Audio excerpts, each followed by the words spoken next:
বিশ্বনাথ থেকে আজকে না আসছে সেই জিনিসটা বিএনপির এখানে কমিটি আছে, বিএনপির বৈধ বিএনপি কমিটি আছে, অঙ্গ সংগঠন সব কমিটি আছে। এখন ওনাদের সাথে কারোর সাথে যোগাযোগ না করে কেউ যদি ব্যক্তিভাবে যোগাযোগ করে কারোর জায়গায় আসে, সেক্ষেত্রে দল কোনো অবশ্যই এটার জন্য মানে না লাইবিলিটিস নেবে না দলের পক্ষ থেকে, বিএনপি বিশ্বনাথ বিএনপি বা এটা আমার মনে হয়। এখন আমি আসবো, আমার দলের লোকদেরকে আমি জানাইলাম যদি কারো ব্যক্তিগত আলোচনা করে আসলাম, সেক্ষেত্রে তো দল এটার জন্য রেসপন্সিবল, সেটা তার ব্যাপার।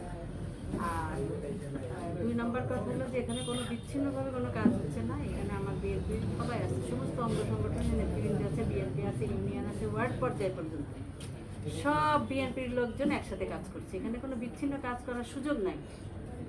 এবং যারাই আমাদের সাথে কাজ করতে আসছে, আমরা কারোর ব্যাপারে কোনো বৈরী মনোভাবও নাই, কিচ্ছু নয় যে কেউ কাজ করতে পারবে কি পারবে না, কে কার সঙ্গে থাকলো কি না থাকলো, কে কার সঙ্গে গেল কি না গেলো, এই বিষয়গুলো নিয়ে আমাদের কোনো বক্তব্য না। আমার কথা হলো যে ইলেকশনটা তো সবাইকে নিয়ে করতে হবে। যারা কাজ করতে ইচ্ছুক, যারা কাজ করতে আসবে ইচ্ছুক, তাদেরকে তো অবশ্যই তারা কাজ করবে। এখানে কারণ বিধিনিষেধ নাই যে কেউ করতে পারবে বা পারবে না। তবে বিএনপির কোনো কেউ বিচ্ছিন্নভাবে করতেছে বলে আমার জানা নেই।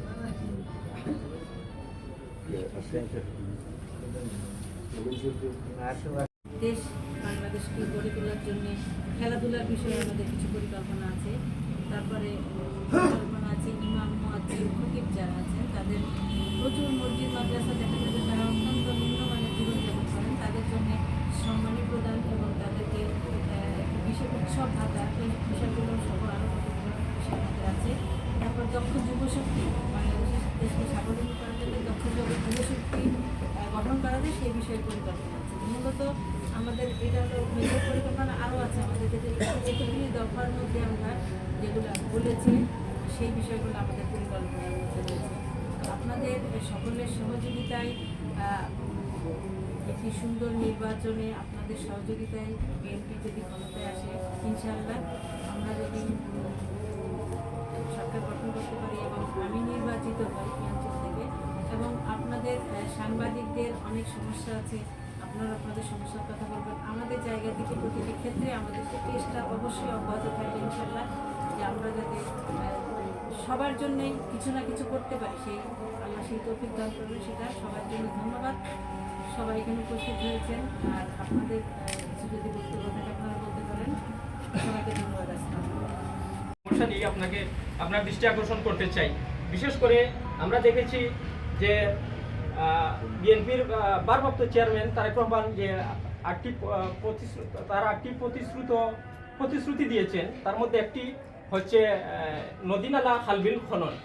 তো আমাদের বিশ্বনাথের প্রধান সমস্যা হচ্ছে, বা এটা আমরা মনে করি বিশ্বনাথের একটা মাথা ব্যথা, এই যে বাঁশিয়া নদী, সেটা আপনিও অবগত আছেন এবং আপনার দলের যারা নেতৃবৃন্দ আছেন তারা অবগত আছেন। এই বাঁশিয়া নদী আমাদের দীর্ঘদিনের একটা সমস্যা। নির্বাচন কমিশনের বিধি মোতাবেক আচরণবিধি পালন করতে গিয়ে নিজের হাতে বিভিন্ন পোস্টার প্রচারণার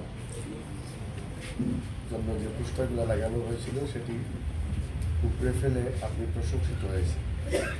আর বিশ্বনাথ যেহেতু একটি সারা বাংলাদেশের জন্য একটি আলোচিত নির্বাচনী আসন, কারণ বিগত 2 দশকে এখানে রাজনৈতিক কারণে 8টি তাজা প্রাণ ঝরে গেছে। এর জন্য এই এলাকার শান্তিকামী মানুষ কখনো রাজনৈতিক কারণে কোনো প্রাণহানি ঘটুক এটা চায় না। সারা দেশে কিন্তু নির্বাচনের সময় আসলে যত সময়গুলো নিয়ে আসে, তখন বিভিন্ন সময় অনেক ক্ষেত্রে নির্বাচনের আচরণবিধি এবং যাতে শান্তিপূর্ণভাবে এই আসনে নির্বাচন হয়, দলীয় পক্ষ থেকে আপনার ভূমিকা কী থাকবে, আপনি ইতিমধ্যে আপনার দলীয় ইশতেহার ঘোষণা করেছেন।